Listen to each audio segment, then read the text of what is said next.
ஜெய் ஸ்ரீ மாத்திரை நமக ஜெய் குருத்த ஜெய் குரு பரசுராம். நமஸ்காரம். நான் கரூர்லேருந்து வல்சலா பணிக்கர், பிரசன்ன ஜோதிடர். இன்னைக்கு நம்ம சனி வக்ர நிவர்த்தி பலன்கள் கும்ப ராசிக்கு எப்படி இருக்குன்னு பார்க்க போகிறோம். சனி எப்போ வக்ர நிவர்த்தி ஆகிறாருன்னா ஐப்பசி 29 நவம்பர் 15 பௌர்ணமி திதி பரணி நட்சத்திரத்தில் சனி வக்ர நிவர்த்தி ஆகிறாரு. இந்த சனி வக்ர நிவர்த்தி உங்களுக்கு நல்ல பலன்களா கெட்ட பலன்களா? பொதுவாக 7 சனி ஜென்ம சனி அது பெரிய லெவலில் பூஸ்ட் பண்ணி சொல்ல முடியாது. இருந்தாலும் நிறைய நன்மைகள் இருக்கு. எக்கனாமிக்கல் ரீதியாக உங்களுக்கு நல்ல உயர்வு தான், நல்ல வளர்ச்சி தான். பட் ஆனால் என்னன்னா ஒரு சில விஷயங்களில் பொறுமையாக கையாளணும். மற்றபடி உங்களுக்கு எல்லாமே ரொம்ப நல்லா இருக்கு. சனியுடைய பார்வை உங்களுக்கு 3ஆம் இடத்துக்கு பார்க்குது. உங்கள் ராசிக்கு 3ஆம் இடத்தை பார்க்குது. உங்கள் ராசிக்கு தொழில் ஸ்தானம், அதாவது உங்களுடைய வளர்ச்சி தொழில் ஸ்தானத்தை பார்க்குது. களத்திர ஸ்தானம், திருமணம், பார்ட்னர்ஷிப்பை குறிக்கக்கூடிய ஸ்தானங்களை பார்க்குது. அப்போது உங்களுக்கு நீங்கள் எந்த அளவுக்கு முயற்சி பண்ணுறீங்களோ அந்த அளவுக்கு சக்ஸஸ் அப்படிங்கிறத மனசில் நீங்கள் ஃபஸ்ட்டு நிலை நிறுத்திக்கணும். நமக்கு 7.5 சனி, அதனால் எந்த நன்மையுமே நமக்கு நடக்காது அப்படின்னு மட்டும் ஒருபோதும் நினைக்காதீங்க. சனி தான் உங்களுடைய ராசி அதிபதி. ஸோ சனிச்சந்திரன்கும் போது சோம்பேறித்தனத்தை அதிகமாக உண்டு பண்ணுவார். உங்களுடைய மூளை ஃபாஸ்ட்டாக செயல்படும், ஆனால் உடல் சோர்வடைய வைக்கும். இதுதான் இதோடைய ஸ்பெஷல். இந்த விஷயத்தை மட்டும் நீங்கள் பிரேக் பண்ணிடுங்க, எல்லாமே சக்ஸஸ் ஆயிரும். உங்களுக்கு தொழிலில் நல்ல முன்னேற்றம், தொழில் நல்லா போயிட்டு இருக்கும்போது உங்களுடைய சோம்பேறித்தனத்தினாலேயோ அலட்சியத்தினாலேயோ தொழிலை கவனிக்காமல் விட்டுறாதீங்க. இந்த காலகட்டத்தில் கடும் முயற்சி போடணும். மற்ற காலகட்டத்தில் நீங்கள் ஒரு டைம் போடக்கூடிய முயற்சி இந்த காலகட்டத்தில் 10 டைம் போடணும். அப்போ தான் உங்களுக்கு சக்ஸஸை கொடுக்கும். ஸோ அதனால் ரொம்ப ரொம்ப கவனமாக இருக்கணும். தொழிலில் வளர்ச்சி அப்படிங்கிறது உறுதி. தொழிலுக்காக சிறு தூர பிரயாணம், வெளியில் அலைச்சல் நிறைய இருக்கும். ஆனால் அத்தனை அலைச்சலுமே உங்களுக்கு ஆதாயத்தை தான் உண்டு பண்ணி கொடுக்கும். இதில் நீங்கள் கவனமாக இருக்கணும். அதே மாதிரி கம்யூனிகேஷன், அதாவது உங்களுடைய கஸ்டமர் கிட்ட ரெகுலர் பெருசாக ஆர்டர் கொடுக்குறவங்க கிட்டலாம் நீங்கள் என்ன செய்யணும் அப்படின்னா ரொம்ப ரொம்ப நிறுத்தி நிதானமாக பொறுமையாக எல்லா விஷயத்தையும் ஹேண்டில் பண்ணணும். உங்களுடைய அலட்சிய பேச்சினால உங்களுக்கு வரக்கூடிய இன்கமோ உங்களுக்கு வரக்கூடிய வாடிக்கையாளரோ நின்று போகிறதுக்கு அமைப்புகள் இருக்குது. ஸோ அதனால் கவனமாக இருக்கணும். பொதுவாக 7.5 சனியில் பொறுமையாக இருக்கணும், நிதானமாக இருக்கணும், அதே நேரத்தில் சுறுசுறுப்பாக இருக்கணும். இத்தனை விஷயங்களையும் ஒருத்தர் கடைபிடிச்சிட்டாருன்னா அவங்களுக்கு 7.5 சனியே வேலையே செய்யாது. சனியோடைய பிரதான அமைப்பே என்னன்னா அவருக்கு உழைப்பு உழைப்பு உழைப்பு உழைப்புலாம் அதிகமாக யார் போடுறாங்களோ அவங்களுக்கு சனியோடைய பிளஸ்ஸிங் தான் மாறுமே தவிர கெடுபலன்கள் அதிகமாக இருக்கவே இருக்காது.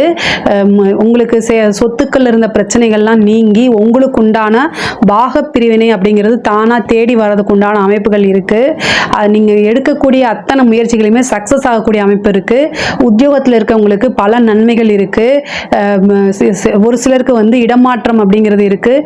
ப்ரமோஷன், அதாவது பதவி உயர்வு ப்ளஸ் இடமாற்றம் ரெண்டுமே சேர்ந்து வர்றதுக்கு உண்டான அமைப்புகள் இருக்குது.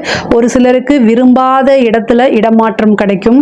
ஆனால் அதுக்கு ஆஞ்சநேய வழிபாடு பண்ணுங்க, பிள்ளையார் பெட்டி கோவிலுக்கு போய் விநாயகரை வழிபாடு பண்ணுங்க. உங்களுக்கு விரும்பாத இடத்துல கிடைக்காது. நீங்கள் எந்த இடத்த கோட் பண்ணியிருக்கீங்களோ அதே இடத்துக்கு கிடைக்கிறதுக்கு உண்டான அமைப்புகள் தானாக தேடி வரும். ஒரு சிலருக்கு திருமண பிராப்தம், திடீர்னு திருமண பிராப்தம் இருக்கு. இவ்வளோ நாளாக திருமணத்தில் ஏதாவது தடைகள் இருந்தாலும் இந்த காலகட்டங்களில் திருமண பிராப்தம், ஏன்னா களத்திர ஸ்தானத்தை பார்க்குறாரு. அப்போ திருமண பிராப்தம் அப்படிங்கிறது உறுதியாக உண்டு. 7.5 சனியில் திருமணம் பண்ணலாமா அப்படின்னா தாராளமாக பண்ணலாம். உங்களுடைய ஜாதகத்தில் குருவோடைய அனுகிரகம் இருக்கா, உங்களுடைய அதாவது லக்ன ரீதியாக என்ன தசாபுத்தி போகுது ப்ளஸ் குருவோடைய அனுகிரகம் இருக்கா அப்படின்னு பாருங்க. இருந்துச்சுன்னா பரிபூரணமாக பண்ணலாம். 7.5 சனி அப்படிங்கிறது திருமணத்துக்கு எந்தவித பாதிப்பும் உண்டு பண்ணாத, அதனால நீங்கள் கவலைப்படவே வேண்டாம். சிறு தூர பிரயாணங்கள், வெளிநாடு பிரயாணங்கள்லாம் உங்களுக்கு உண்டு. அலைச்சல்களை ரொம்ப ஈஸியாக எடுத்துக்கோங்க. அலைச்சலுக்காக இவ்வளோ தூரம் போயிட்டு வரணுமா அப்படின்னு கஷ்டப்பட்டீங்கன்னா உங்களுக்கு வரக்கூடிய விஷயங்கள்லாம் தானாக தேடி வராது, ரொம்ப கஷ்டம். அதனால நிறைய முயற்சி பண்ணுங்க. போட்டித் தேர்வுகள்லாம் எழுதுங்க. படிக்கக்கூடியவங்களுக்கு படிப்பில் ஆர்வம் குறைஞ்சிக்கிட்டே வரும். பட் ஆனால் நம்ம படித்தா மட்டும்தான் நல்ல விஷயங்கள்லாம் நமக்கு கிடைக்கும். பெரிய பெரிய அச்சீவ்மெண்ட் எல்லாம் அடையணும்னா இந்த படிப்பை படித்தா மட்டும்தான் முடியும்னு நினைங்க. ஆனால் நீங்கள் எதிர்பார்த்த ரிசல்ட் கண்டிப்பாக தேடி வரும். நல்ல ஸ்கோர் பண்ண முடியும் உங்களால். கும்பராசிக்காரங்க ஒரு சில விஷயங்களை ஈஸியாக, அதாவது ஒரு தடவை பார்த்தாலே உங்களுடைய ஓனாக எழுதி நல்ல மார்க்கை ஸ்கோர் பண்ணுவீங்க. கும்பராசிக்காரங்க அது இல்லாமல் ரொம்ப இன்டெலிஜென்ட்டாக இருப்பீங்க. ஒரு விஷயத்தை ஈஸியாக எப்படி முடிக்கிறது அப்படிங்கிற டெக்னிக் உங்களுக்கு தெரியும். மற்ற ராசி காட்டிலும் உங்களுக்கு அதிர்ஷ்டமும் இருக்குது. அதனால் நிறைய நன்மைகள் தான் நடக்கும். இதை கரெக்டாக யூஸ் பண்ணிக்கணும், உழைச்சிக்கிட்டே இருக்கணும், சுறுசுறுப்பாக இருக்கணும். இது எல்லாமே ஆட்டோமேட்டிக்காகவே நடந்துடும். இந்த கும்பராசிக்காரங்களுக்கு அடிக்கடி இதை ஞாபகப்படுத்தணும். உங்களுடைய சோம்பேறித்தனத்தையும் அலட்சியத்தையும் விட்டுட்டிங்கன்னா மட்டும் நீங்கள் உங்களால் நீங்கள் எடுக்கக்கூடிய விஷயத்தை யாருனாலையுமே ஜெயிக்கவே முடியாது. அந்தளவுக்கு ரொம்ப ஸ்ட்ராங்காக இருக்கக்கூடிய நபர் தான். அதே மாதிரி காம்படிஷன் எக்ஸாம்ஸ் எழுதிட்டு இருக்க குழந்தைங்களா இருந்தாலும் சரி, போட்டித் தேர்வு அதாவது ஐபிஎஸ் எக்ஸாம்ஸ்லாம் ட்ரை பண்ணிட்டு இருக்கவங்க, யூபிஎஸ்சி சர்வீஸ் கமிஷன் எக்ஸாம்ஸ் எழுதுறவங்க, இவங்க எல்லாத்துக்குமே பதவி அப்படிங்கிறது ஈஸியாக கிடைக்கக்கூடிய காலகட்டம் தான். நீங்கள் ட்ரை பண்ணுங்கள், எக்ஸாம்ஸ் எழுதுங்க, நீங்கள் எதிர்பார்த்த ரிசல்ட் உங்களுக்கு தானாக தேடி வரும். அதே மாதிரி லவ் சம்மந்தப்பட்ட பிரச்சனைகளில் அதிகமாக இன்வால்வ் ஆகாதீங்க. உங்களுக்கு அதனால் மன உளைச்சல் வரும். இந்த ஏழரை சனியோடைய பாதிப்பு ரிலேஷன்ஷிப்பை பிரேக் பண்ணி விடுறது தான். திருமணம் ஆனவங்களும் சரி, அதாவது உங்கள் மேலே தப்பு இருந்தாலும் சரி இல்லைனாலும் சரி, டக்குன்னு என்ன செய்யுங்க, மூவ் ஆன் பண்ணி போயிடணும். அதாவது சாரின்னு கேட்டுட்டு அந்த இடத்துல இருக்காமல் வெளில போயிடுங்க. உங்கள் மேலே தப்பு இருக்காது, ஆனால் பிரச்சனைகள் தானாக தேடி வரும். மெயினாக முக்கியமாக இந்த ஏழரை சனியில் பயங்கரமான மன உளைச்சல் வருங்க. ஏன்னா நீங்கள் ஆல்ரெடி தொழிலையும் சரி உத்தியோகத்துலேயும் சரி ஏற்கனவே கொஞ்சம் இடையூறுகள் அல்லது தாமதம் தடைகள்லாம் சந்திச்சிட்டு இருப்பீங்க. அது போக உங்களோட குடும்பத்திலையும் உங்களோட லைஃப் பார்ட்னர் உங்களை புரிஞ்சுக்காம ஏதாவது வார்த்தைகளை விடுறனால உங்களுக்கு ஏகப்பட்ட டென்ஷன் வரும். வெளியில் காமிக்க முடியாத எடுத்து வீட்டில் காமிக்கிற மாதிரி சூழ்நிலைகள் தானாக தேடி வரும். அது எல்லாமே அவாய்ட் பண்ணிக்கோங்க. இல்லைன்னா நிரந்தரமான பிரிவு அப்படிங்கிறது ஏற்பட்டு போயிடும். சனி ஒரு விஷயத்தை கொடுக்குறதுனா அது லைஃப் லாங்காக இருக்கும். அது பிரிவாக இருந்தாலும் சரி நல்லதாக இருந்தாலும் சரி. அதனால் ரொம்ப ஜாக்கிரதையாக ஹேண்டில் பண்ணுங்கள். லைஃப் பார்ட்னர் லைஃபுக்கு ரொம்ப முக்கியம். அதாவது பிஸ்னஸ் பார்ட்னர் தூக்கி எறிஞ்சிடலாம், லைஃப் பார்ட்னர் அப்படி தூக்கி எறிய முடியாது.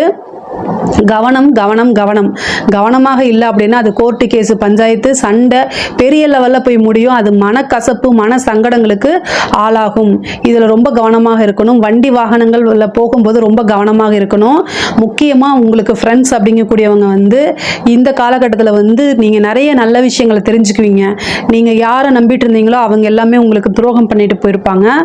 இந்த காலகட்டம் ஏழரை சனி காலகட்டத்தில் நிறைய பாடங்கள் லெசனை கற்றுக்கிட்டு இருந்திருப்பீங்க. அதை நீங்கள் பத்திரமா பிடிச்சி உங்களோட லைஃபுக்கு யூஸ் பண்ணிக்கோங்க.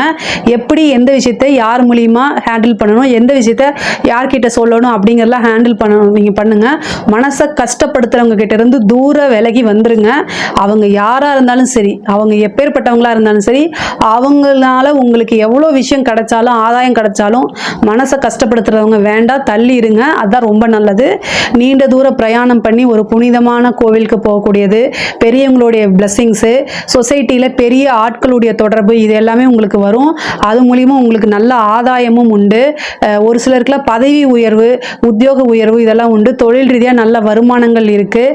அதே மாதிரி பெண்களுக்கு இது நல்ல காலகட்டம். ஆனால் வீட்டில் இருக்கவங்களுடைய ஆதரவோடு எல்லா விஷயத்தையும் செய்யுங்க. அப்படி இல்லை அப்படின்னா அதை பாதியிலே க்ளோஸ் பண்ணுற மாதிரி இருக்கும். அதனால் பொறுமையாக எல்லா விஷயத்தையும் ஹேண்டில் பண்ணுங்கள். ஆடை ஆபரண சேர்க்கை உண்டு. வண்டி வாகனங்கள் வாங்கக்கூடிய அமைப்புகள்லாம் இருக்குது.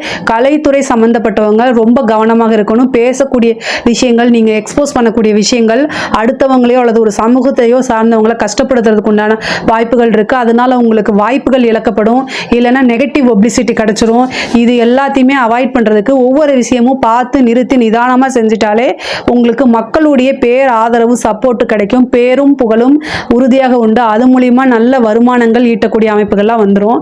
அரசியல் துறை சம்மந்தப்பட்டவங்களுக்கு பேசக்கூடிய ஒவ்வொரு வார்த்தைகளும் சரி, மீடியாவுக்கு போய் ஒரு ஆர்குமெண்ட் பண்ணுறீங்க அப்படின்னாலும், பேட்டி கொடுக்குறீங்க அப்படின்னாலும் பார்த்து செய்யுங்க. இல்லை அப்படின்னா நெகட்டிவான விஷயங்கள் எக்ஸ்போஸ் ஆகும். ஆனால் ஏழரை சனி காலகட்டத்தில் மக்களுடைய ஆதரவு இருக்குது. பெரும்பான்மையான ஆதரவு உங்களுக்கு தான் அதிகமாக கிடைக்கும். திடீர்னு ஒரு பதவி கிடைக்கும். அரசாங்க துறையில் இருக்கக்கூடிய அரசு அதிகாரிகள் மிக மிக கவனம். லஞ்ச லாவணியங்கள் இந்த டைம் வேண்டாம். அது நீங்கள் மற்றவங்களுக்காக உயர் அதிகாரிகளுக்காக ஒரு விஷயத்தை செய்ய போய் அதனால உங்களுக்கு நீங்கள் மாட்டப்படுவீங்க. உங்களை காப்பாற்ற யாரும் வரமாட்டாங்க.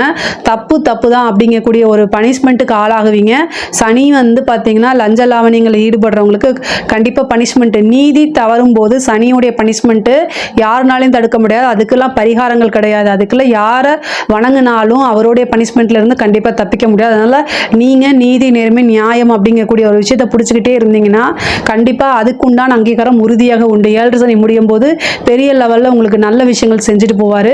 இந்த காலகட்டங்களில் நிறுத்தி நிதானமாக இருக்கிறதா நல்லது. கும்பராசியை பொறுத்த வரைக்கும் ஒவ்வொரு விஷயங்களும் நிறுத்தி நிதானமாக இருக்கணும். உங்கள் ஹெல்த் சம்மந்தப்பட்ட பிரச்சனைகளை கவனமாக இருக்கணும். தாயாருடைய தேக ஆரோக்கியத்தில் கவனமாக இருக்கணும்.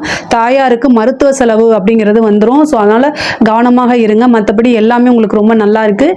இதில் ஏதாவது சந்தேகங்கள் இருக்குது அப்படின்னா கமெண்ட்ஸில் கேளுங்க, நான் கண்டிப்பாக ஆன்சர் பண்ணுறேன். நம்மளுடைய சேனலை லைக் பண்ணுங்கள், ஷேர் பண்ணுங்கள், சப்ஸ்கிரைப் பண்ணுங்கள். நன்றி, வணக்கம்.